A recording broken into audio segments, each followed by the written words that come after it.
I remember Sade is forever, she will be forever remembered as an angel, a light worker who's touched so many souls, so many lives in the Milwaukee community. My baby solved her own case. That's how I raised my kids. We don't give up. We are fighters. I demanded justice. On April 1st, 2024, 19-year-old Sade Robinson left for a first date in Milwaukee, Wisconsin. The evening appeared ordinary. She visited public locations, spent time with 33-year-old Maxwell Anderson, and was expected to return to her normal routine the next day. Instead, she vanished. When she failed to appear for work, concern quickly turned into a missing person investigation. Within hours, detectives began retracing her final movements across Milwaukee. Then a discovery near the shoreline of Lake Michigan changed the direction of the case entirely. Surveillance footage, phone records, vehicle movements, and forensic evidence started revealing a timeline that investigators would spend months assembling. As evidence accumulated, attention focused on the last person known to have been with Sade. What followed became one of Wisconsin's most closely watched homicide cases, leading investigators through multiple crime scenes, digital clues, courtroom battles, and unanswered questions that remain part of the story today. Tonight, police scouring a park and nearby railroad tracks near 31st and Galena after finding body parts in the area Friday, Saturday, and Sunday. 12 News' Matt Salemi over the scene early Monday morning. We're told that this is an area where human remains were found earlier over the weekend. It's a block away from where police found the car of missing 19-year-old Sade Carlina Robinson, burnt in an alley. Robinson has been missing since last Monday. Her family tells 12 News they also found her blanket in this area near the discovery of one of the body parts. We need y'all's support to help and find more evidence. Thanks to these people out here, we found a little bit more evidence, but we still don't know everything. Neighbors in the area are in shock. When I saw you guys, I said, uh-oh, did they find something else? And that's when you confirmed they did. Here we deliver clear, factual, and up-to-date true crime stories. Subscribe and turn on notifications to stay informed on the latest cases and investigations. Before investigators began piecing together surveillance footage, phone records, and forensic evidence, they first had to understand who Sade Robinson was and what her life looked like before she disappeared. Sade Carlina Robinson was born on May 10, 2004, and spent most of her life in Milwaukee, Wisconsin. She was known among relatives, friends, classmates, and co-workers as a young woman focused on building her future. At 19 years old, she was entering a stage of life where many of her plans were beginning to take shape. Growing up in Milwaukee, Sade developed close relationships with members of her family. Relatives described her as someone who maintained regular contact with those closest to her and remained connected to family activities. Like many young adults, she was balancing personal responsibilities while planning for long-term goals. Friends and family members later told investigators and media outlets that Sade was outgoing and social. She enjoyed spending time with friends, communicating with family members, and participating in everyday activities common among people her age. Those who knew her said she had clear plans for the future and was actively working toward them. One of the most significant aspects of her life was education. Sade was studying criminal justice and had expressed interest in pursuing a career connected to that field. Her decision to study criminal justice reflected an interest in law enforcement, investigations, and the legal system. She was working toward educational goals while also managing employment responsibilities. balancing school and work required discipline. Like many college students, Sade divided her time between classes, assignments, work obligations, and personal activities. Family members later stated that she took these responsibilities seriously and worked consistently toward achieving independence. Outside of school and work, Sade maintained an active social life. She regularly communicated with friends and spent time with people she trusted. Investigators would later discover that these daily routines became important because they helped establish what was normal behavior for her. When those routines suddenly stopped, people close to her quickly realized something was wrong. At the time she disappeared, Sade was actively building an independent life. She was making plans for adulthood, focusing on education, employment, and future career opportunities. Friends later described her as someone who appeared to be moving forward and creating opportunities for herself. Those details would become important after April 1st, 2024, because investigators needed to understand whether anything unusual had occurred in the days leading up to her disappearance. As detectives reconstructed her final known movements, another name began appearing repeatedly throughout the investigation. That name was Maxwell Anderson. Maxwell Anderson was 33 years old at the time investigators began examining his connection to Sade Robinson's disappearance. The age difference between Anderson and Sade immediately became one of the notable details in the case. While Sade was 19 years old and attending school, Anderson was more than a decade older and had established a different path in life. According to public records and court documents, Anderson had worked various jobs throughout his adult life. He had previously served in the military and spent time living in Wisconsin communities. Investigators would later examine different aspects of his background as they attempted to understand his activities before and after Sade disappeared. As detectives dug deeper into Anderson's history, they discovered prior encounters with law enforcement. Court records revealed previous legal issues, including allegations involving domestic-related incidents and disorderly conduct. While these earlier cases were separate from the Robinson investigation, investigators reviewed them as part of a broader effort to understand Anderson's background. Detectives examined reports, legal filings, and prior police interactions while building their timeline. Investigators often review previous law enforcement contacts during major criminal investigations because such records can provide context regarding a person's history and behavior. As attention focused on Anderson, investigators also worked to determine exactly how he and Sade became acquainted. Evidence later presented during court proceedings indicated that the two had communicated before meeting in person. Their conversations eventually led to plans for a date on April 1st, 2024. The date appeared routine on the surface. A young college student and an older man planned to spend time together in Milwaukee.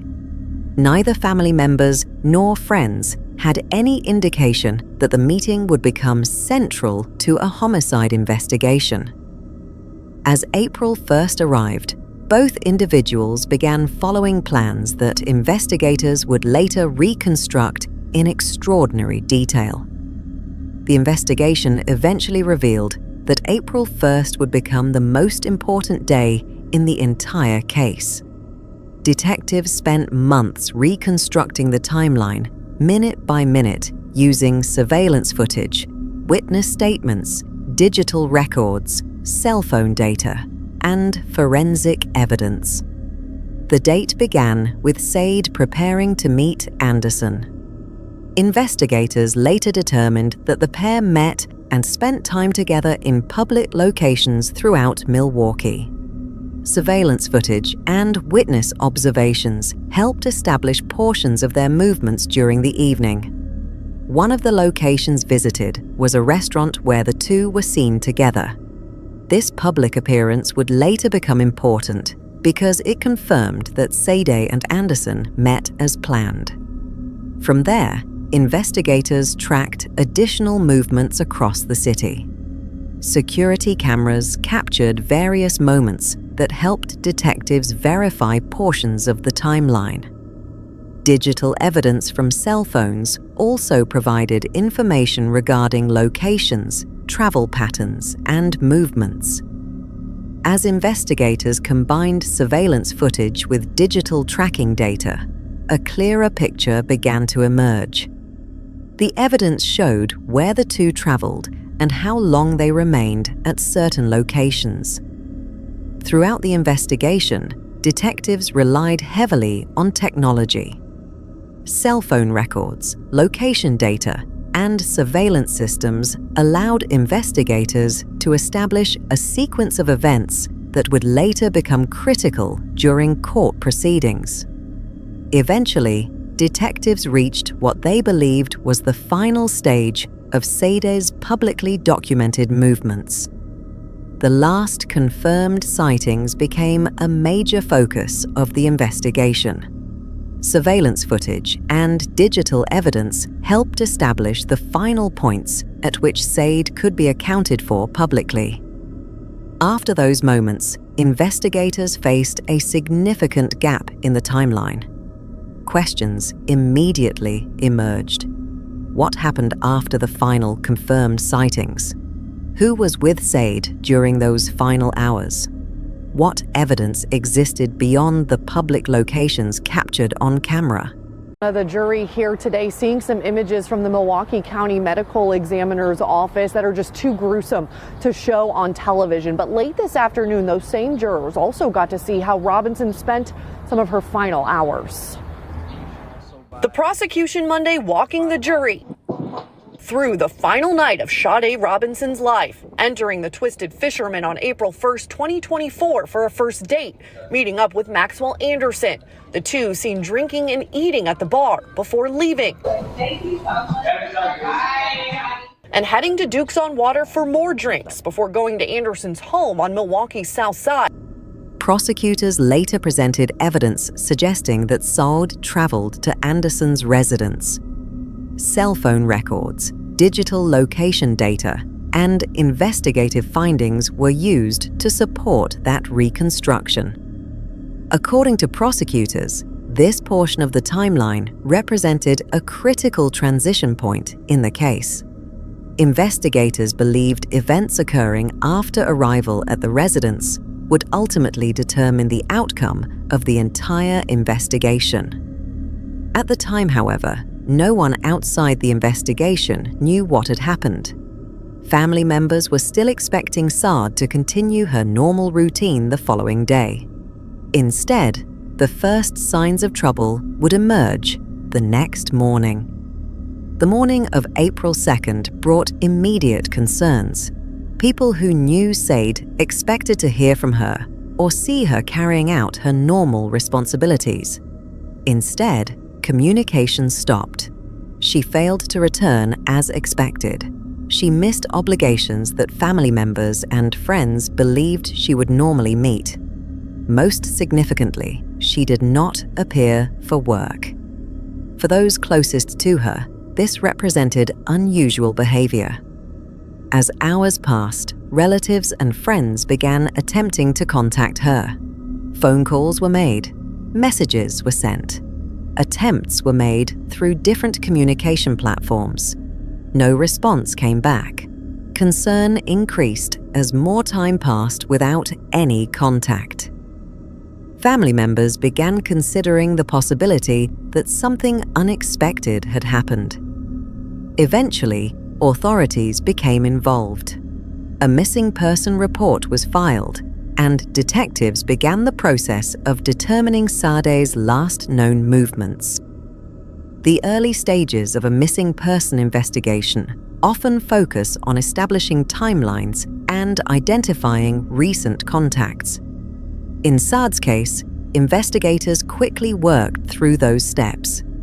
They reviewed phone records, they interviewed relatives and friends, they examined available surveillance footage. They identified locations she had recently visited. Most importantly, they worked to determine who had seen her last. As detectives reconstructed the timeline, attention repeatedly returned to one individual, Maxwell Anderson. Because he had been with Sade during the evening of April 1st, investigators considered him a key source of information regarding her whereabouts. As the search expanded, law enforcement officers continued gathering evidence while hoping to locate Sade safely. But within days, a discovery near Lake Michigan would dramatically change the direction of the investigation. The investigation entered a new phase when evidence was discovered near Warnemont Park along the Lake Michigan shoreline. The discovery immediately attracted law enforcement attention. Investigators secured the area and began processing the scene. Evidence collection teams carefully documented conditions at the location, while forensic specialists examined materials recovered from the shoreline. At this stage, authorities still needed scientific confirmation regarding what had been found. Items recovered from the scene were sent for forensic examination and laboratory testing. The identification process involved multiple steps. Investigators collected biological evidence. Forensic experts conducted examinations. DNA analysis was performed to determine whether the remains were connected to the missing person investigation. The results provided a definitive answer. Testing confirmed that the remains belonged to Sade Robinson. With that confirmation, the case changed immediately. What had begun as a missing person investigation was officially transformed into a homicide investigation. Now we're following breaking news, a potential development in the case of a murdered Milwaukee woman. 12 News' Kendall Keys is live in Waukegan, Illinois. And Kendall, a human arm was found on a beach along Lake Michigan. Sade Robinson's family tells us they heard from the Milwaukee County Sheriff's Office on Sunday that here along the Lake Michigan beachfront, a human arm washed up on shore. Now, the discovery made at Waukegan Municipal Beach on Saturday. The stretch of beach here is about 50 miles south of the shore in South Milwaukee, where about a month ago, someone walking the beach there discovered what's believed to be Robinson's torso and arm. Weeks before that, at Warnemont Park in Cudahy, authorities say someone there found Robinson's severed leg near the water. Investigators say additional human remains, also believed to be Robinson's, were found on Milwaukee's northwest side. Right now, 33-year-old Maxwell Anderson is in jail, accused of Robinson's murder. Prosecutors say he killed and dismembered the 19-year-old after a first date. Now, back out here live, a spokesperson for the Milwaukee County Sheriff's Office tells me they've been in touch with the authorities here in Waukegan, and that DNA testing will need to be done to determine whose arm it is for sure. Kendall Keys reporting live in Waukegan. Law enforcement agencies expanded their efforts. Additional resources were assigned. Search operations increased. Investigators began examining multiple locations connected to the case while gathering evidence that could explain exactly what had happened after April 1st. Public awareness also increased significantly as news of the discovery spread throughout Milwaukee and beyond. The investigation was no longer focused on finding a missing college student. Detectives were now working to determine how Sade Robinson had been killed, what evidence remained to be discovered, and whether the evidence would ultimately support criminal charges against the man who had been with her during her final known hours. as investigators worked to determine what had happened to 19-year-old Sade Robinson after she disappeared on April 1st, 2024, one of the first major breakthroughs came from the discovery of her vehicle. What initially appeared to be an isolated fire scene would eventually become a critical piece of evidence in a growing homicide investigation. Less than 24 hours after Robinson was last seen, authorities located her Honda Civic in Milwaukee. The vehicle had been abandoned and was heavily damaged by fire. By the time first responders arrived, flames had already consumed much of the interior. The vehicle's condition immediately raised concerns because it appeared inconsistent with an accidental fire. The jury already knows the very next day, Robinson's severed leg is discovered on the shores of Lake Michigan in Cudahy's Warnemont Park. Her car found set on fire near 30th and Lisbon, and Anderson spotted on nearby bus security cameras. All of that leading up to... Investigators quickly secured the area and began processing the scene. Fire investigators examined the remains of the vehicle to determine how the blaze had started. Their analysis focused on burn patterns, heat damage, and possible ignition points. According to investigators, the evidence suggested that the fire had been deliberately set rather than occurring naturally due to mechanical failure. The discovery transformed the direction of the case. Missing person investigations often begin with limited information, but the burned Honda Civic provided investigators with a physical crime scene that could be analyzed. Even though extensive fire damage had occurred, forensic specialists continued searching for evidence within the vehicle. Burned vehicles can still preserve important clues. Investigators examined the remains of the interior, collected samples, documented damage patterns, and searched for anything that could help reconstruct events. The vehicle also provided investigators with timeline clues. They now had a specific location connected to Robinson's disappearance. Detectives began reviewing surveillance footage from nearby businesses, traffic cameras, and public areas to determine who had transported the vehicle and when it had arrived at the location. Every camera became important. Every recorded movement became relevant. Investigators began mapping the vehicle's final known movements alongside Robinson's last confirmed activities. As digital evidence started accumulating, detectives realized the burned Honda Civic was not an isolated event. Instead, it appeared to be part of a larger sequence of actions that occurred after Robinson's disappearance. The vehicle location soon became one point among several emerging crime scenes. Another focal point was the residence of Maxwell Anderson, the last known person seen with Robinson.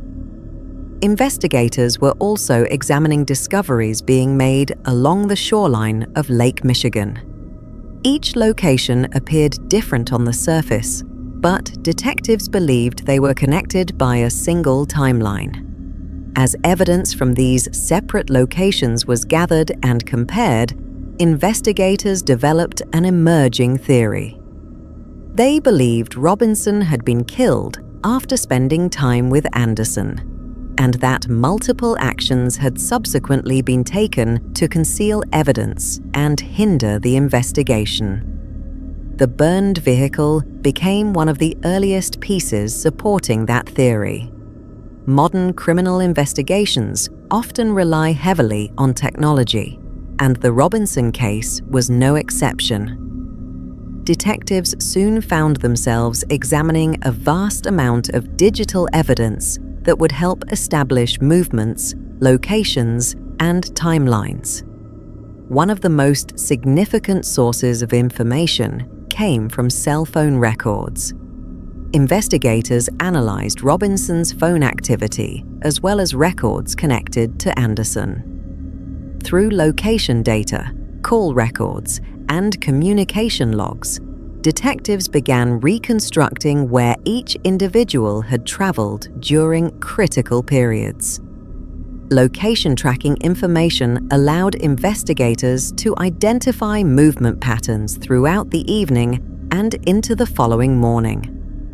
While no single digital record could tell the entire story, combining multiple records created a detailed timeline.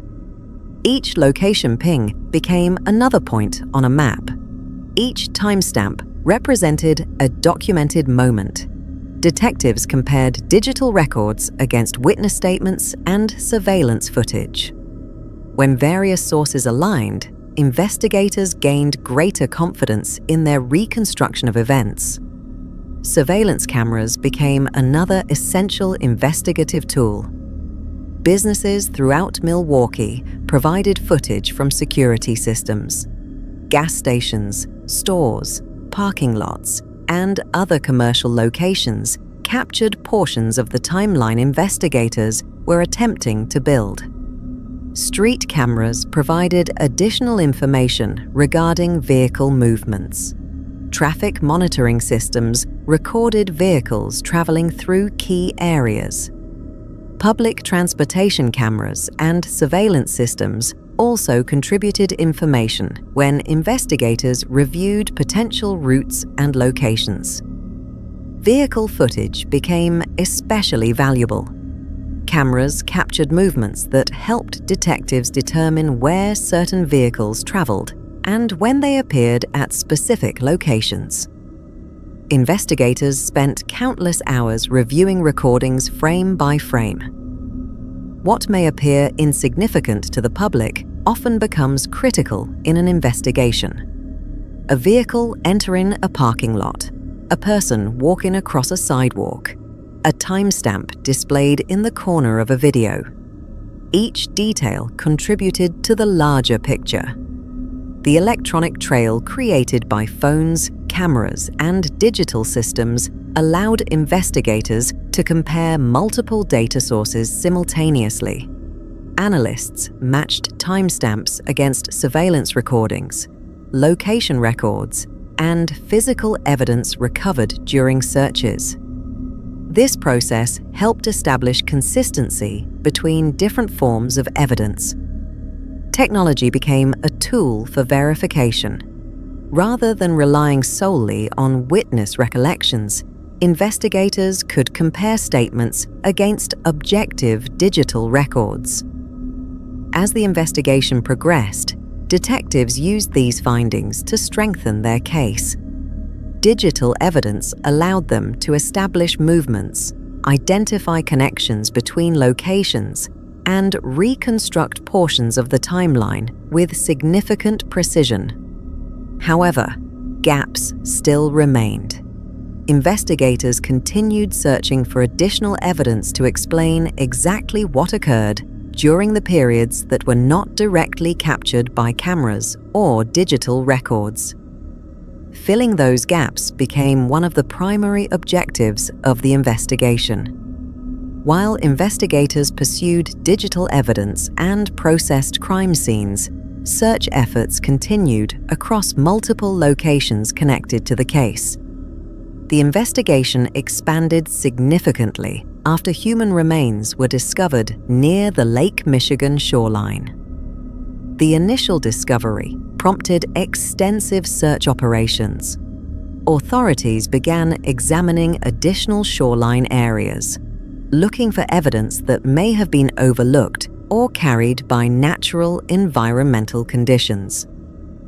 Search teams methodically covered large sections of terrain. As days and weeks passed, additional remains were recovered from separate locations.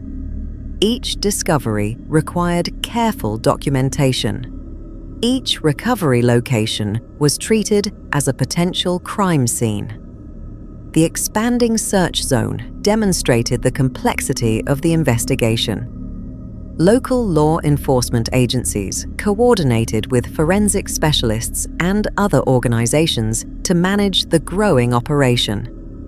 Search personnel included detectives, crime scene technicians, forensic anthropologists, and specialized recovery teams.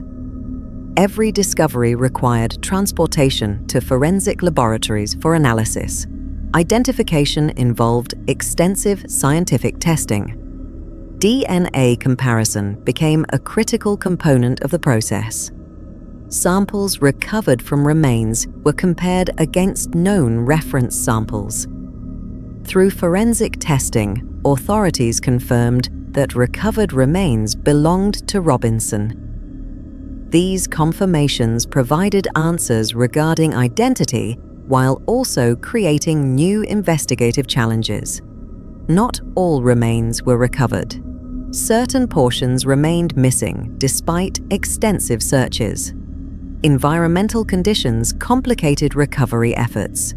Large shoreline areas, change in weather conditions, water movement, and difficult terrain created obstacles for search teams.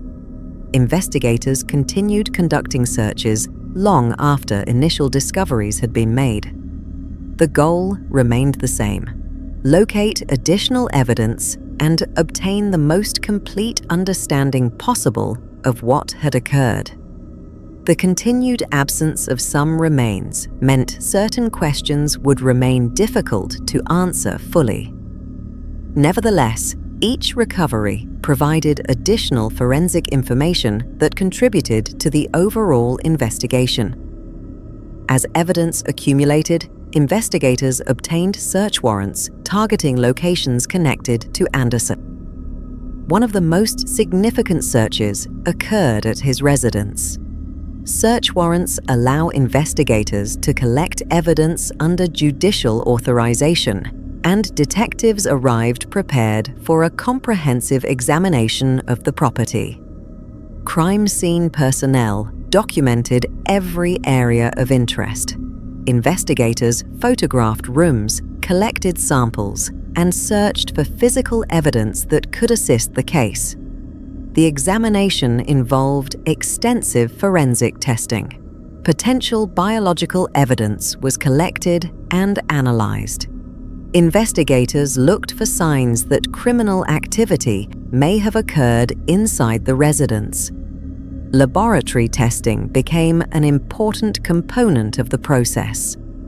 Evidence recovered during searches was transported to forensic facilities where specialists conducted detailed examinations. Among the areas of focus was blood evidence analysis. Scientists evaluated samples to determine their significance and potential connection to the investigation.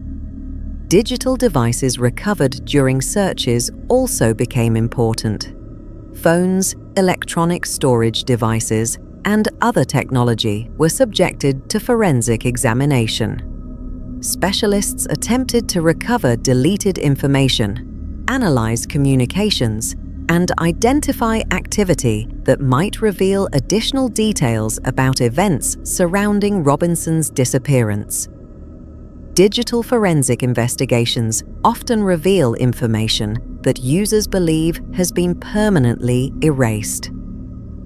As data recovery efforts continued, investigators compared electronic evidence with physical evidence and surveillance records. This process allowed prosecutors to begin developing a more comprehensive theory of the case. Evidence from multiple sources started aligning. Timelines matched. Locations corresponded. Digital records supported physical findings. According to investigators, the growing body of evidence pointed toward a sequence of events involving homicide, attempts to conceal evidence, and efforts to avoid detection. By early April, investigators had gathered enough information to focus their attention on Maxwell Anderson as the primary suspect. Detectives considered several factors when evaluating potential suspects, including opportunity, evidence, witness information, and digital records. Anderson quickly emerged as a person of significant interest because he was the last known individual seen with Robinson. As additional evidence accumulated, investigators worked to establish probable cause. Probable cause requires sufficient evidence to support an arrest and criminal charges. Detectives compiled information from surveillance footage, digital records, forensic findings, witness interviews, and physical evidence. On April 4, 2024, authorities arrested Anderson. The arrest marked a major turning point in the investigation. Following his arrest, Anderson was taken into custody while prosecutors prepared formal charges. The charges reflected the seriousness of the allegations investigators believed were supported by evidence. Prosecutors charged Anderson with first-degree intentional homicide. Additional charges included mutilating a corpse, arson, and hiding a corpse. The filing of charges transformed the investigation into a criminal prosecution. Attention shifted toward preparing evidence for court proceedings. As details surrounding the investigation became public, media attention increased dramatically. News organizations across Wisconsin and throughout the United States began covering developments in the case. Public interest remained high as investigators released information through court filings and official proceedings. Community members organized memorial events honoring Robinson. Public gatherings occurred throughout Milwaukee. Many participants wore pink, a color that became associated with tributes dedicated to Robinson's memory. Memorials served as locations where community members gathered to acknowledge the case and discuss ongoing developments. Meanwhile, legal proceedings continued. Court hearings addressed procedural matters, evidence disputes, scheduling issues, and pre-trial motions. Both prosecutors and defense attorneys prepared their respective cases. The defense challenged portions of the evidence and examined investigative procedures. Prosecutors continued organizing forensic findings, digital evidence, and witness testimony. One question repeatedly emerged throughout public discussion: motive. Investigators never publicly established a definitive motive supported by direct evidence. As a result, speculation often circulated outside the courtroom. However, investigators consistently emphasized that criminal prosecutions are built upon evidence rather than assumptions. Rather than focusing on theories that could not be proven, prosecutors concentrated on presenting physical evidence, forensic findings, digital records, and investigative conclusions. By the time pre-trial proceedings progressed toward trial, investigators believed they had assembled a substantial body of evidence connecting multiple crime scenes, digital records, forensic discoveries, and witness information into a single narrative. The next phase would place that evidence before a jury.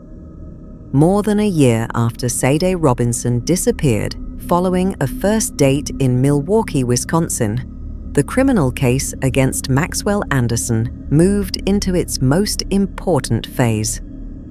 Investigators had spent months gathering evidence from multiple crime scenes, reviewing surveillance footage, analyzing digital records, conducting forensic testing, and reconstructing Sade's final known movements. Now, prosecutors were preparing to present that evidence before a jury. The trial attracted significant public attention because of the complexity of the investigation and the amount of evidence collected. The proceedings would focus on whether prosecutors could prove beyond a reasonable doubt that Maxwell Anderson was responsible for Sade Robinson's death.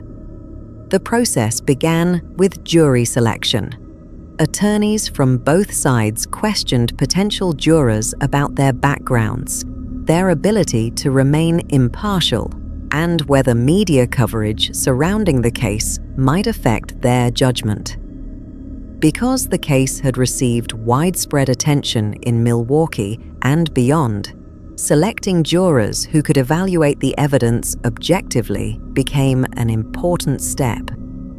Once the jury was finalized, opening statements began. Prosecutors outlined a timeline that they believed showed exactly what happened during Sade's final hours.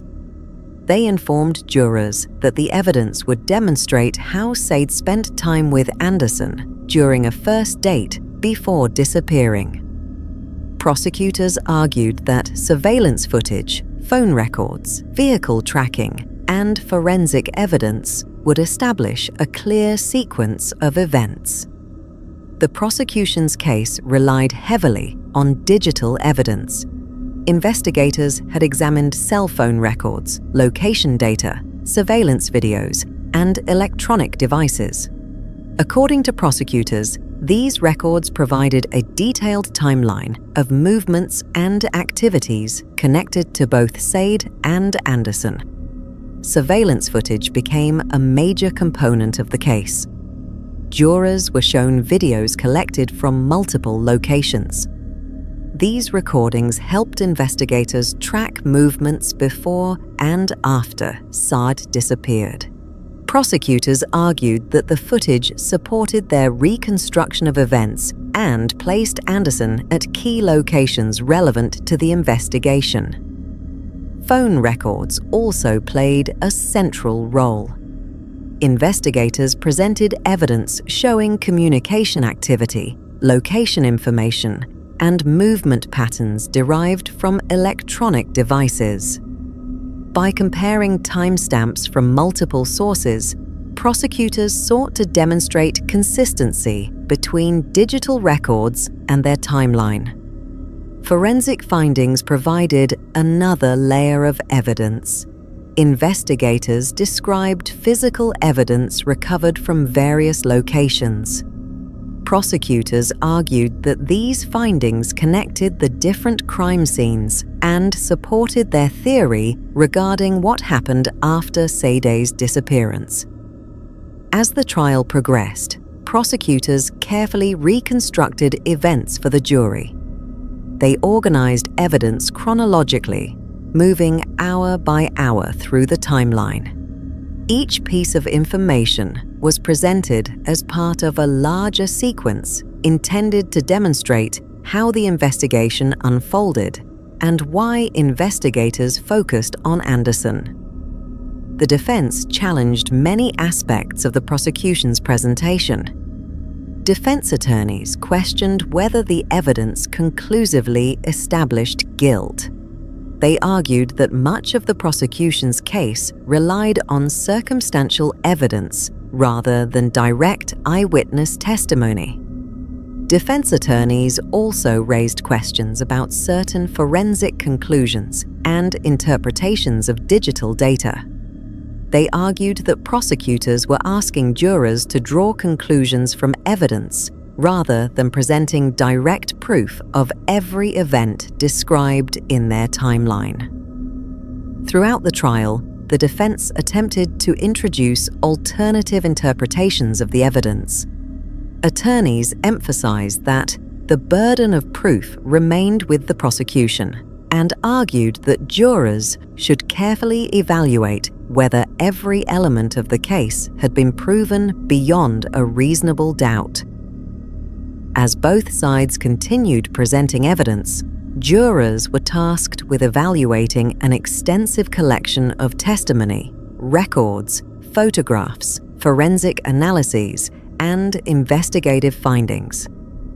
As testimony continued, some of the most significant evidence collected during the investigation was presented to the jury. Digital forensics became one of the strongest components of the prosecution's case. Specialists explained how electronic devices can preserve detailed records of user activity, locations, communications, and movement patterns. Investigators described the process used to recover and analyze digital information from phones and other devices connected to the investigation. Recovered data allowed investigators to compare movements, timestamps, and communications. According to prosecutors, these records helped confirm key portions of their timeline. Multiple digital sources were analyzed and compared to determine whether they aligned with surveillance footage and other evidence. Timeline confirmation became a recurring theme during testimony. Prosecutors argued that independent sources of information repeatedly pointed to the same sequence of events. They contended that surveillance footage, location data, and phone records consistently supported the investigative timeline. Visual evidence presented during the trial included photographs collected from various crime scenes, surveillance images, and investigative exhibits. Prosecutors used these materials to illustrate locations, demonstrate movement patterns, and explain how investigators linked different pieces of evidence together. The significance of the visual evidence extended beyond individual photographs.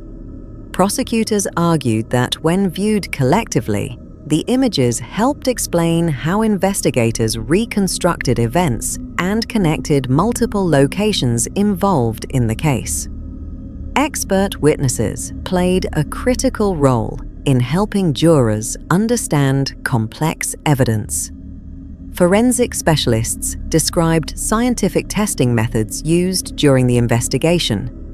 Digital analysts explained how electronic evidence was recovered and interpreted.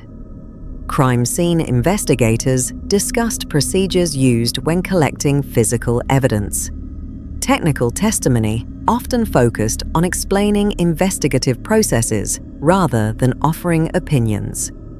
Experts described how evidence was documented, preserved, and analyzed according to established protocols.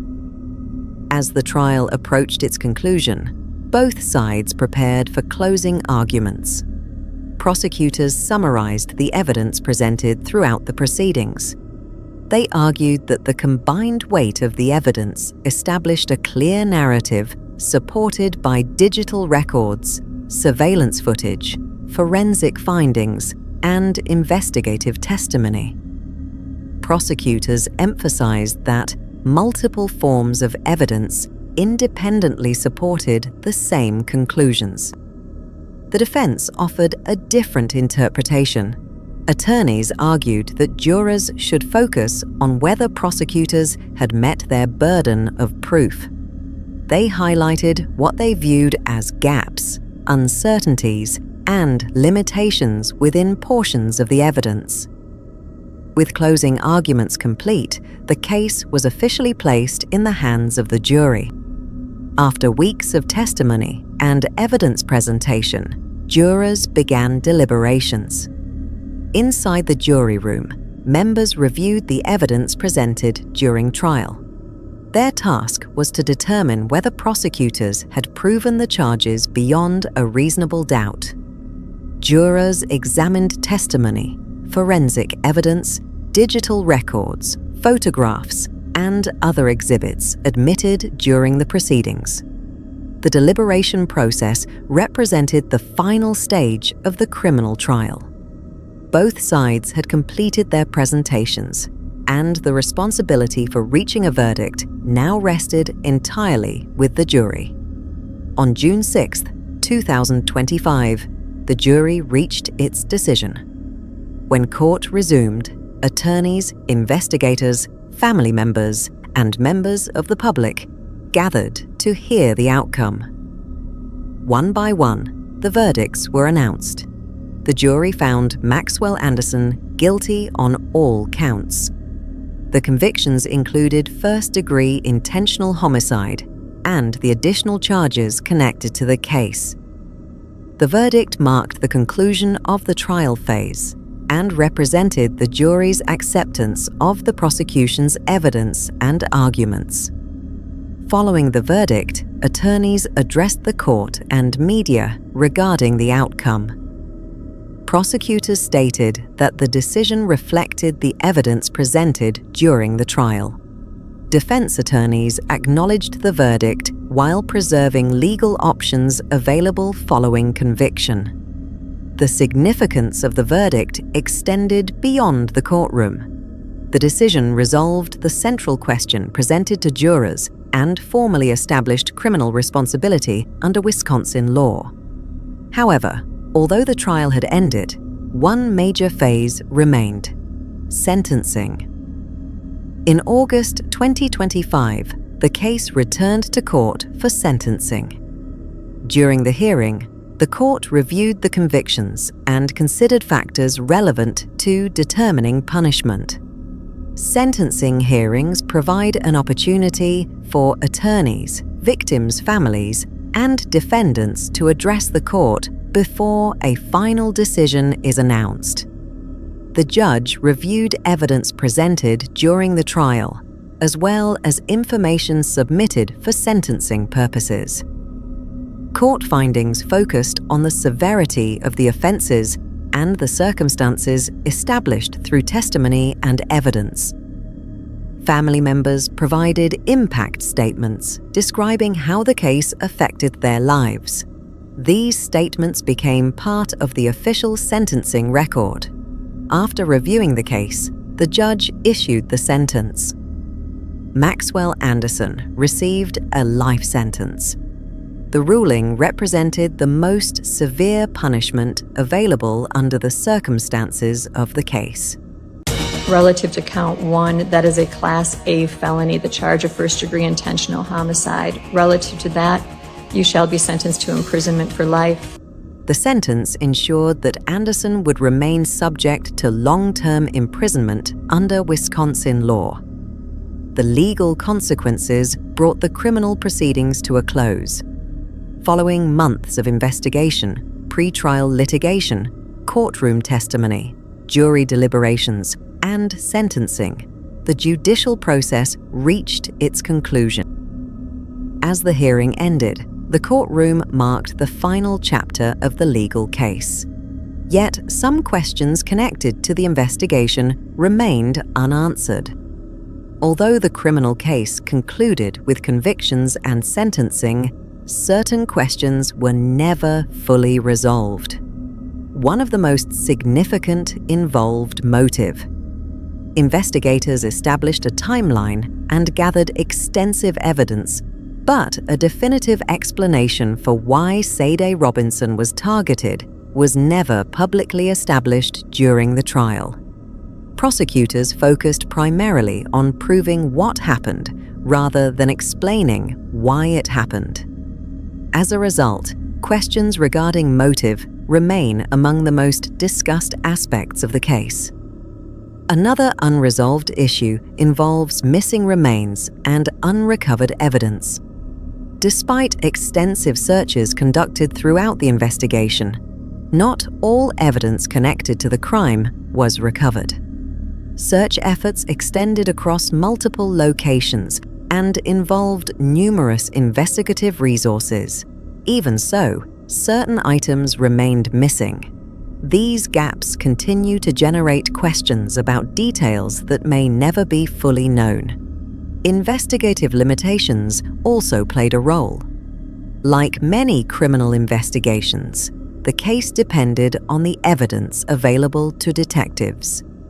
While investigators collected substantial amounts of information, some events occurred without witnesses or recordings. Because of those limitations, portions of the case were reconstructed through evidence rather than directly observed. Although prosecutors successfully convinced jurors that the evidence established guilt beyond a reasonable doubt, some details remain unknown. These unanswered questions ensure that discussion surrounding the case continues even after the conclusion of the criminal proceedings.